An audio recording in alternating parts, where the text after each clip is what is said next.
And we're back again now in chapter 12, book 6 of the Nicomachean Ethics. So we're still putting our way through these last chapters of the Nicomachean Ethics, book 6, because these chapters, Aristotle starts tying some things up, and he, in his typical fashion, he starts introducing more distinctions as well. So there's a little bit of tying, a little bit of untying.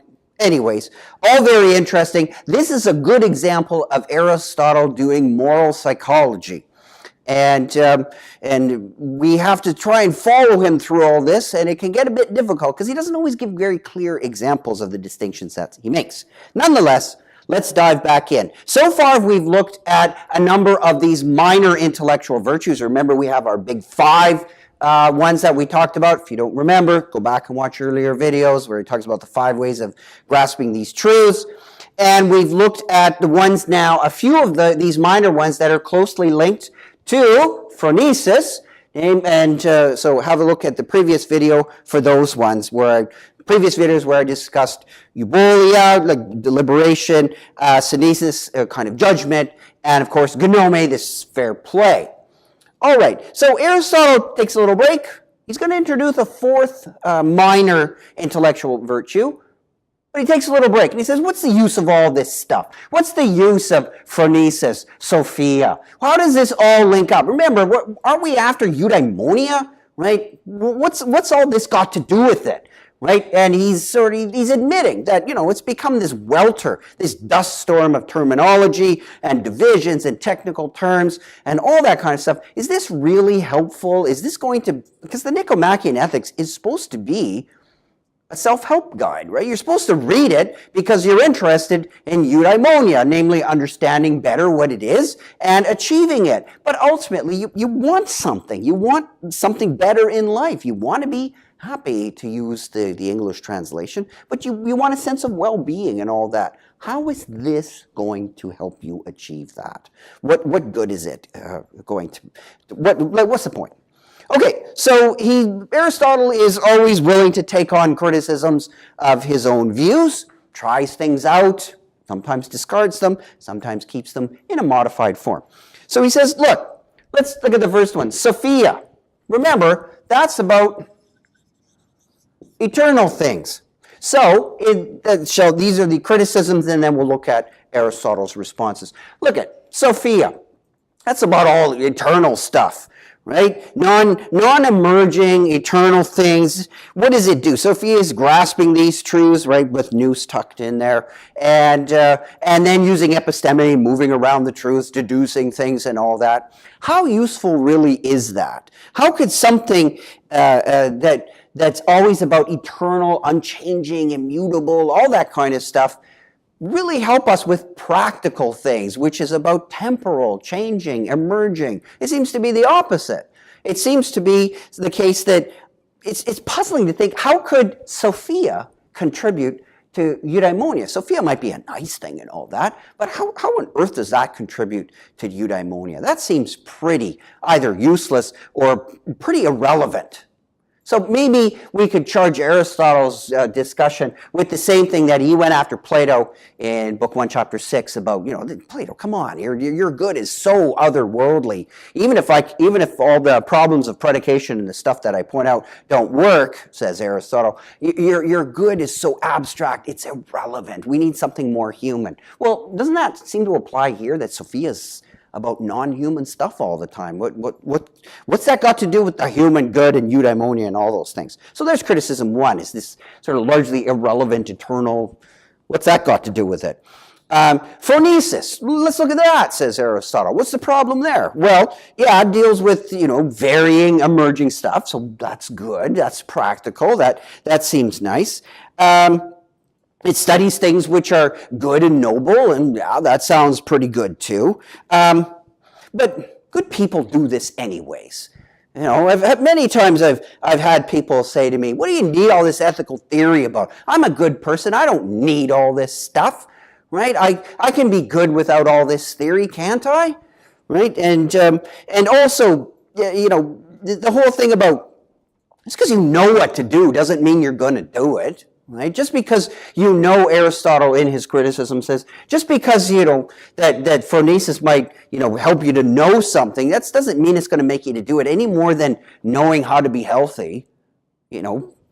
Means that you're going to be healthy. I mean, how many people know certain foods are bad? They know that alcohol and cigarettes and all these things, they're not good for your health. That's probably not the case that many people who eat incorrectly or smoke and drink are purely ignorant of it. And certainly in some cases, I guess. But by and large, this kind of an argument is like, it's not knowledge. Right? That's not the point. So why is this phronesis stuff going to be even that helpful? So it's right, knowing it's not helpful. Right? Just like knowing what is the route to good health. We all know we should get more exercise, but I'm not doing it. I know I should do it. That kind of thought. Another one is, phronesis won't make you, won't really make you act more virtuous. It won't help anybody who's already virtuous. So somebody who's not virtuous, it won't help them. And somebody who's already virtuous, it won't help them either. So all this study is largely irrelevant or useless. It doesn't really, it's not going to be effective, right? So it's not helpful. It's, in a sense, it's useless for those that aren't, it's useless up here in the sense it's not going to help them do anything. It's not going to add to people who are already good. And besides, why don't I take the simple way out? If I want to know about health, I don't go and study medicine. I go talk to a doctor. Right? That's a better way to do it. A doctor knows more about stuff. I go to my doctor and I say to her, okay, well, what about this, this, and this? And she says, okay, do this. But she's the one who studied medicine. I'm not doing that. Aristotle says the same thing here. You could just listen to somebody with phronesis. You don't have to go and worry about getting it yourself. Just go listen to people with phronesis and be done with it, like you listen to doctors. Listen to the phronesis expert as you would listen to the medical expert and be done with it. So you don't run out and study medicine to become healthy, so you don't have to run out and study all this stuff about phronesis either. So again, there's this sort of useless and superfluous nature to it. You could get other people to hand you their results of phronesis. So if that's the way you have to go, why not just go that way? Seems a lot easier, says Aristotle, in these criticisms. He's going to try and answer these. And then the last one, he says, this is kind of interesting here, that phronesis gives commands, but phronesis is ultimately inferior to Sophia, right? Aristotle has said this earlier, that that Sophia is concerned with these great things and these divine things and immutable things. So it's a superior kind of way of knowing. Phronesis is the temporal, the emergent, the stuff that's contingent on us. This is odd, that phronesis gives oughts and commands. Sophia doesn't do that. So wait a second. Why is the inferior bossing around the superior? Why is that? Why this seems odd? Aristotle says that phronesis is kind of giving out the commands, and it's an inferior form of knowledge, and a superior form of knowledge, Sophia, is not giving out commands. All right. So there's his set of criticisms. So how does Aristotle respond to all these? I don't think he responds, literally everything that's gone on here. Again, you have to, kind of read between the lines a bit on Aristotle. But he tries to offer some responses to these. Okay, he says one thing he says right off the bat is that he says phronesis and Sophia, these are just simply goods in themselves. They are desirable in and of themselves. You know what? Some things are important in and of themselves, and it's not the case that everything derives its importance from its use. That is a very Greek statement. We find that in Plato. We find that in the Republic, Socrates sometimes talks like that. It's not the case that something has to be useful for it to be important. As a matter of fact, Aristotle in the Metaphysics really tries to paint the picture that sometimes the most intrinsically important things really have no use. So knowledge for the sake of knowledge, art for the sake of art. A lot of these things, they may not have any particular use, but they're still valuable. So Aristotle, like Plato, he does not strictly tie value and use. So yeah, even if they have no use or impact, it may very well still be that they're important. Okay, so Aristotle, in one sense, and Plato, they will give up this sort of use argument and say, yeah, it could be useless, but that doesn't mean it's not valuable, and it doesn't mean that it's not important. Now, Aristotle doesn't really stick with this, but it's certainly possible that they're not useful. But again, as he says, that's not really all that important, but he doesn't really stay with that argument. He says that it is the case that phronesis and Sophia do produce effects. Sophia produces, he says, eudaimonia. How does it produce it? So how does Sophia produce eudaimonia? How does it not necessarily produce it in every sense of the term produce? Because produce has a number of different meanings. So what does he mean? It doesn't produce eudaimonia. Sophia does not produce eudaimonia in the way that medicine produces health. Oh, you're sick. Take 2 shots of Sophia and call me in the morning, you'll be fine. It's not like that. It's not like a medication.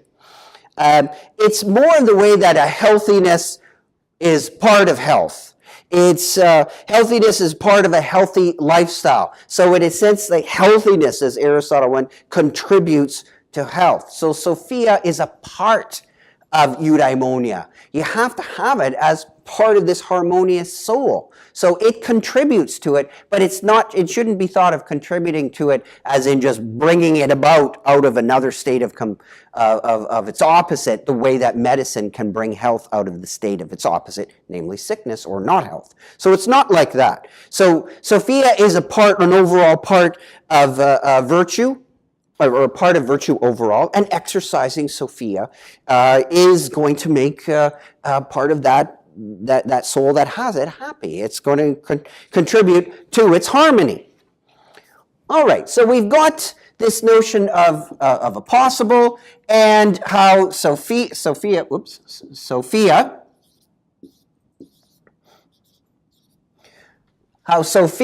plays a role or a part of eudaimonia in playing, so the fullness of eudaimonia involves Sophia. The third one, Aristotle brings up the notion back to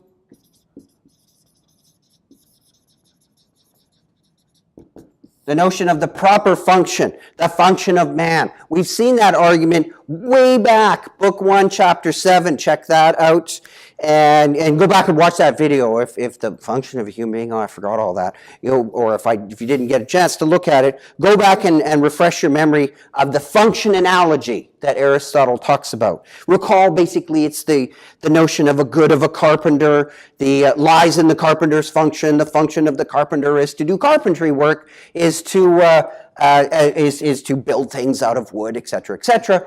And the excellence of the carpenter, the real virtue of it, is to do that well. So the good lies in the function, and the good is going to be doing the job really well. And of course, as we saw, Aristotle thinks that, parts of your body, the eye is to see, and the virtue of the eye is to see well. You can, apply that to other parts of the body as well, right? The hand is to grasp, and you can grasp things poorly, cleverly, or whatever, or clumsily, or gracefully, right? And so grasping things well or moving things well, that would be kind of the virtue or the excellence of the hand or something like that, or the heart to pump blood, etc., etc. All right. Aristotle talks about, again, as I mentioned, arete, virtue in a very large sense.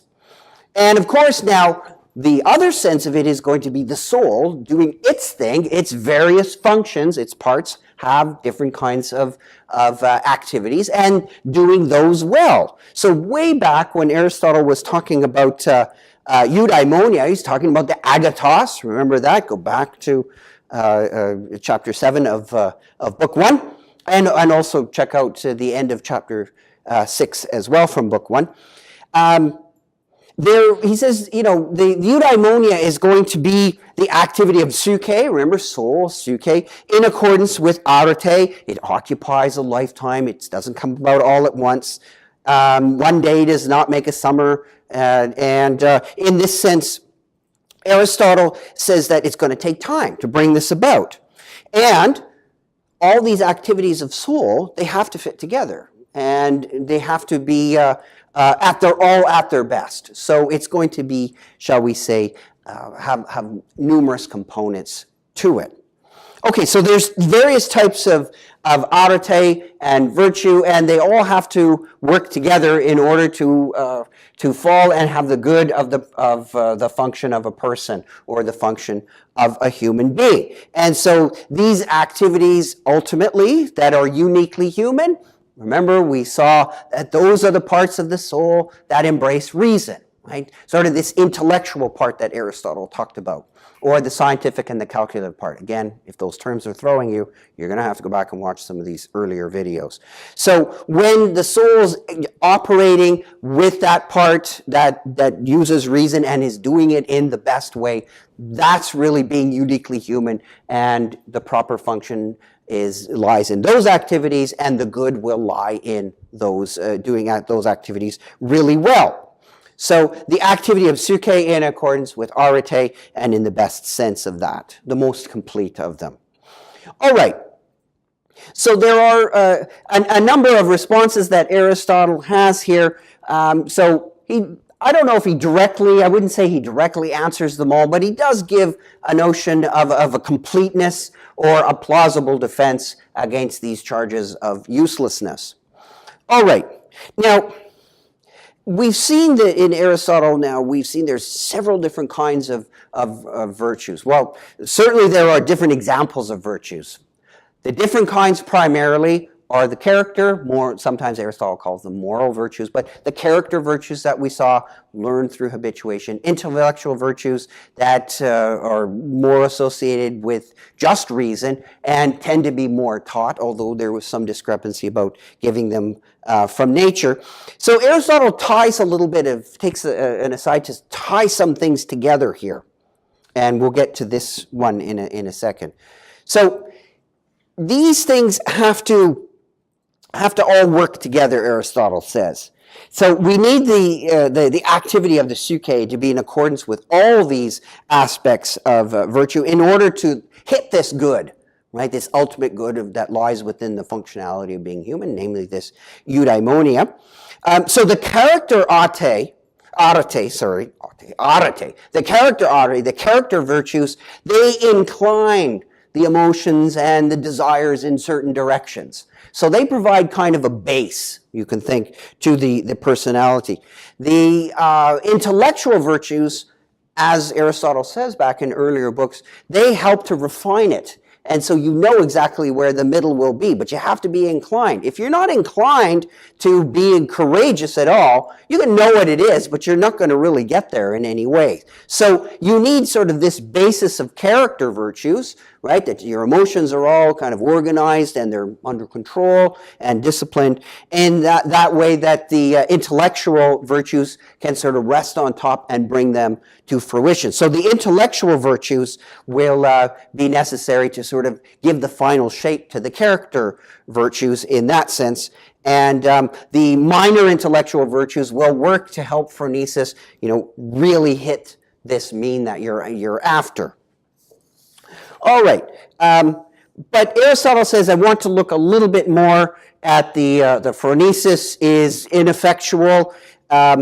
He says, there are a number of reasons why people do good things, and sometimes people just conform, as he says, to what you should do.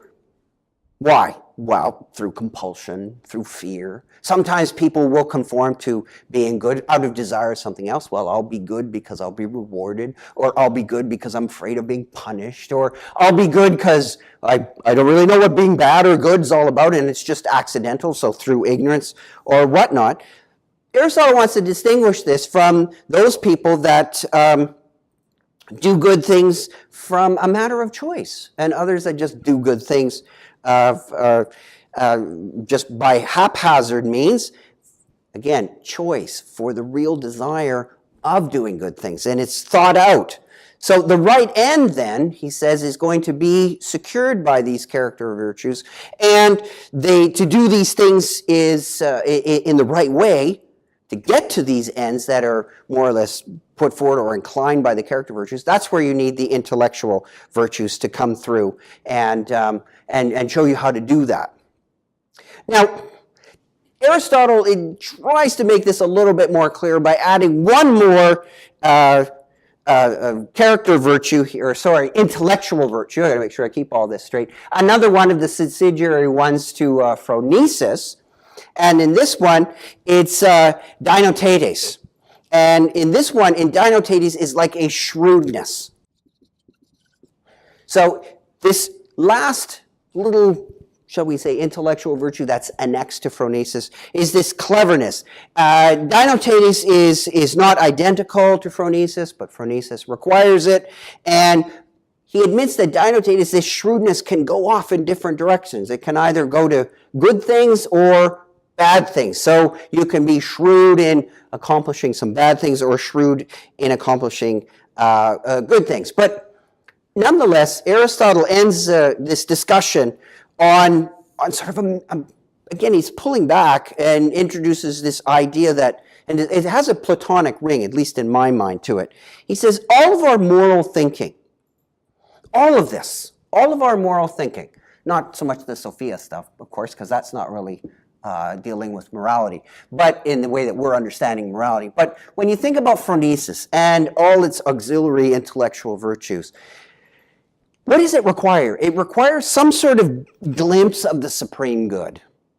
Okay, that sounds very Platonic. Whatever that may turn out to be, there has to be some sort of good that's guiding. This may appear in different ways to all different kinds of people, but the supreme good is only going to really appear as it is to someone who is kind of good in the first place.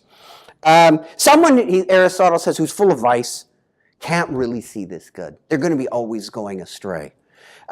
So vice corrupts the mind, and so you will go astray and you won't be able to put all these virtues into play such that you can achieve, true phronesis and then ultimately end up doing the right thing. You won't even be able to see it. You can't see this good unless your character virtues are basically in line and orienting you towards looking at it and having the ability to refine your actions such that you can meet it. So ultimately, phronesis, he says, is necessarily required for, the phronesis, in order to achieve it, you need the character virtues as a base. Now, what about this one here? This inferior one? Well, that Aristotle doesn't really clearly address here. We're going to pick that up in the next video when I look at chapter 13, because Aristotle's going to continue exploring a few more issues with respect to these minor virtues, and then is going to end on some major reflections, and that will bring us to the conclusion of Book 6. But in any case, we have one more chapter to go through. Stay tuned for that.